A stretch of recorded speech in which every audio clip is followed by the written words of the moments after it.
जी अस्सलाम वालेकुम। उम्मीद है कि आप लोग खैरियत से होंगे। आज का हमारा टॉपिक है चैप्टर नंबर 15 से सेल्फ इंडक्शन, और ये इंपॉर्टेंट टॉपिक है बोर्ड के पॉइंट ऑफ व्यू से, लॉन्ग क्वेश्चन के हवाले से। तो चलते हैं आपके टॉपिक की तरफ। चैप्टर नंबर 15 इलेक्ट्रोमैग्नेटिक इंडक्शन, इसका एक और टॉपिक सेल्फ इंडक्शन इंपॉर्टेंट है लॉन्ग क्वेश्चन के लिए।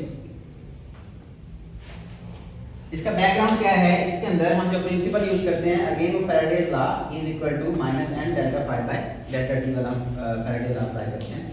तो टॉपिक पे जाने से पहले इसके थोड़े से हम कंपोनेंट ऑब्जर्व करते हैं कि जो इलेक्ट्रिकल सर्किट्स के अंदर या जो आप मदरबोर्ड देखते हैं, जो सिंपल सर्किट्स होते हैं, उनके अंदर मेन 3 कंपोनेंट होते हैं, बेसिक कंपोनेंट बोलते हैं इनको।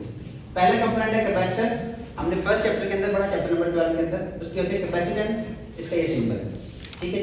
नेक्स्ट है रेजिस्टर, चैप्टर नंबर 13 में हमने पढ़ा रेजिस्टर की रेजिस्टेंस होती है और इसका ये सिंबल है। कैपेसिटर बेसिकली क्या करता है, चार्ज को स्टोर करता है। रेजिस्टर क्या करता है, करंट के फ्लो को अपोज करता है। और इंडक्टर जो आज हमने टॉपिक पढ़ना है, इंडक्टर इसके होते हैं इंडक्टेंस, और ये इसका सिंबल है।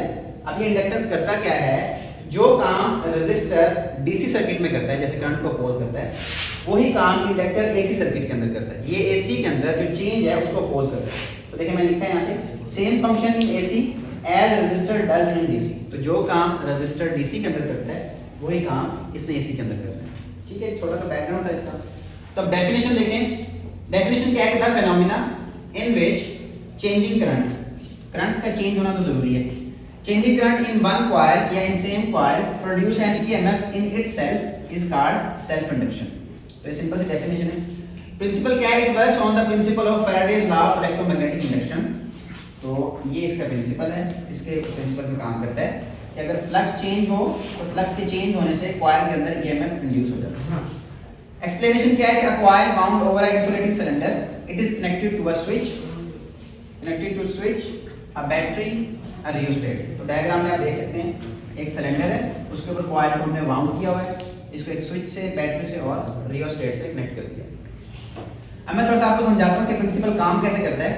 देखिए हम रियोस्टेट से इस स्लाइडेड टर्मिनल को मूव करते हैं, इसको मूव करने से रेजिस्टेंस चेंज होगी, रेजिस्टेंस के चेंज होने से करंट चेंज होगा, क्योंकि current is inversely proportional to resistance.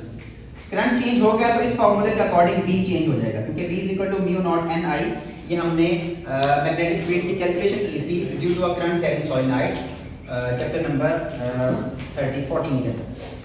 अब करंट चेंज हुआ तो B चेंज हो गया, B के चेंज होने से फाई चेंज हो जाएगा। अगर फाई चेंज हो गया, फाई में चेंज आ गया तो ईएमएफ इंड्यूस हो जाएगा। तो ये बेसिक एक आप सीक्वेंस याद रख सकते हैं। उसके बाद डेरिवेशन में क्या है कि when switch is closed, current start flowing through the circuit and changing current will produce when resistance is being changed. आप यहां से रेजिस्टेंस को चेंज कर रहे हैं तो चेंजिंग करंट प्रोड्यूस हो जाएगा। जब करंट चेंज हुआ तो B चेंज हो जाएगा। When resistance is being changed, so flux through coil is directly proportional to the current. तो जब करंट चेंज होगा तो उससे फ्लक्स प्रोड्यूस होगा, फ्लक्स प्रोड्यूस होगा तो जो फ्लक्स है वो करंट के डायरेक्टली प्रोपोर्शनल है, ठीक है। ये पहली इक्वेशन है, यहाँ से हमने स्टार्ट करना है। अब ये है एक कॉइल के लिए, अगर हम एक कॉइल की बात करें, लेकिन हमारे पास तो n नंबर ऑफ कॉइल्स हैं, तो इसलिए अगर n नंबर ऑफ कॉइल्स की बात करें तो यहाँ पे n भी आ जाएगा। सो n phi is directly proportional to I। तो अब प्रोपोर्शनैलिटी को खत्म करें तो कांस्टेंट आएगा, और यहाँ पे हमारे पास जो कांस्टेंट है वो है L, जिसको हम बोलते हैं प्रोपोर्शनैलिटी कांस्टेंट, और इसका नाम है सेल्फ इंडक्टेंस। क्या कहते हैं, सेल्फ इंडक्टेंस ऑफ कॉइल। तो इसको इक्वेशन नंबर 1 का नाम दे दें। नेक्स्ट है according to Faraday's law E is equal to minus n delta phi by delta t। तो वही इसका प्रिंसिपल भी यही था, तो हम इसी से स्टार्ट करेंगे। अब आपने क्या करना है, इस n को यहाँ पे ले जाएं, n आएगा इसके साथ, phi के साथ। अब n phi किसके इक्वल है, Li। यहाँ लिख सकते हैं फ्रॉम इक्वेशन 1 यहाँ पे इसकी वैल्यू पुट करें तो n phi की जगह पे आ जाएगा Li। अब L प्रोपोर्शनैलिटी कांस्टेंट है, इसको आप बाहर निकाल लें, क्योंकि कांस्टेंट में कभी चेंज नहीं आता। डेल्टा चेंज को रिप्रेजेंट करता है, तो कांस्टेंट में कभी चेंज नहीं आता, इसलिए वो बाहर निकलेगा। तो ये बाहर आ जाएगा। अब यहाँ से क्लियर है कि जो इंड्यूस ईएमएफ है वो डायरेक्टली प्रोपोर्शनल है rate of change of current. जितना तेजी से आप इसमें करंट को चेंज करेंगे उतना ही ज्यादा ईएमएफ प्रोड्यूस होगा, क्योंकि देखिए change of current with respect to time.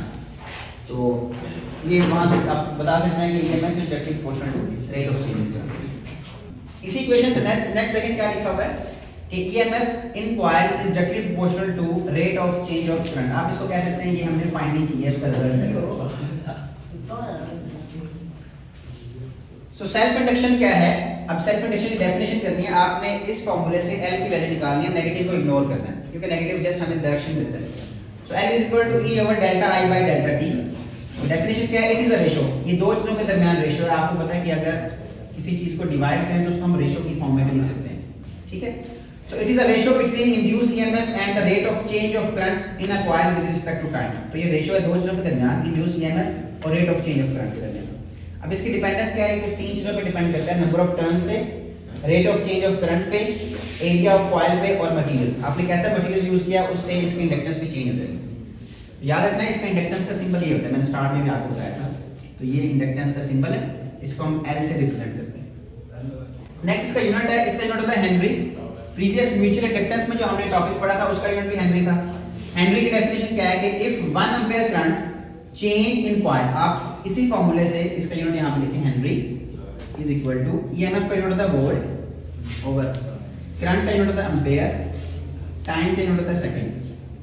तो देखें अगर 1 एम्पीयर करंट 1 सेकंड में चेंज हो और उसकी वजह से 1 वोल्ट ईएमएफ इंड्यूस हो जाए तो आपके पास इंडक्टेंस की वैल्यू होगी हेनरी। तो देखिए if 1 ampere current change in coil in 1 second induce an EMF of 1 volt then self inductance will be 1 henry. तो अगर आपने लॉन्ग क्वेश्चन लिखना है तो आप यहाँ तक कंप्लीट लिखेंगे तो आपको पूरे मार्क्स मिल जाएंगे इसके। ये था आज का टॉपिक, अपना ख्याल रखिए, थैंक यू वेरी मच, अल्लाह हाफिज़।